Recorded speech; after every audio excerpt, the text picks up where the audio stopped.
Chapter 7. After lunch, Fiona helps me organize the homework that she's continued to collect for me. 6 classes, 3 weeks. It's a daunting amount of work. But Fiona's upbeat and optimistic, and since we have 5 out of 6 classes together, she's very familiar with the assignment. You know what? She says after she's helped me make a checklist for each of the courses. There's no reason you should have to do all those assignments. Some of them are total busy work. So what are you saying? I'm saying that tomorrow we'll ask every teacher which assignments they will let you slide on. She shakes her head. Look how much you have to do. This is crazy. So I shouldn't do any of them yet? She thinks a minute, then says, start with the math, but only do the odds. You know, half of them. You can check your answers in the back of the book, and if you are getting it, just move on. I frown. I don't know if Miss Rooker's going to go for that. If she doesn't, she's ridiculous.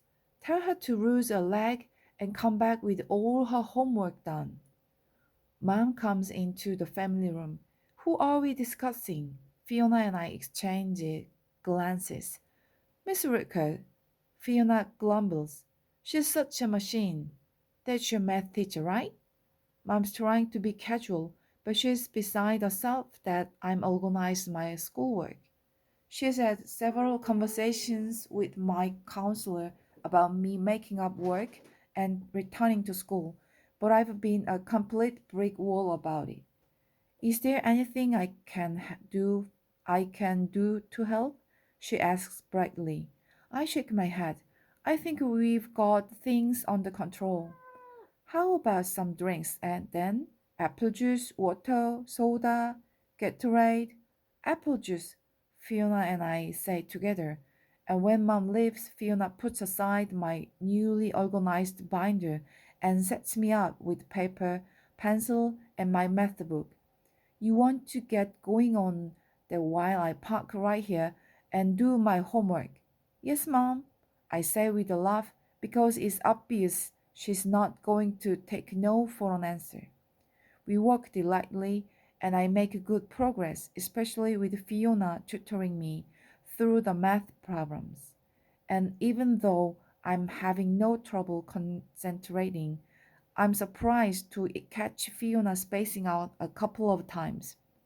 The third time I notice it, I ask, what are you thinking about?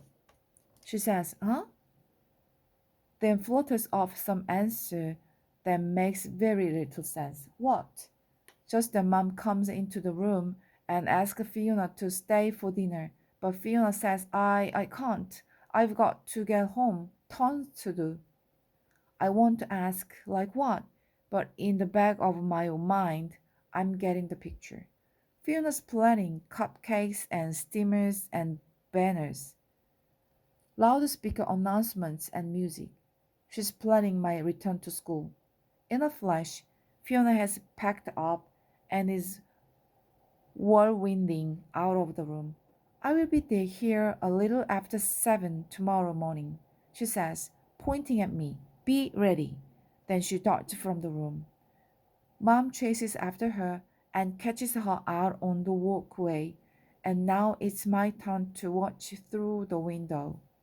Mom hugs her, holds her cheeks. They talk and laugh and hug again, and then Fiona's hurrying to her car and Mom's waving goodbye. She's one amazing friend, my mother says as she comes back into the family room. I nod. You're really lucky to have her. I nod again, and I would say more, but once again, I'm overwhelmed. This time, in a good way.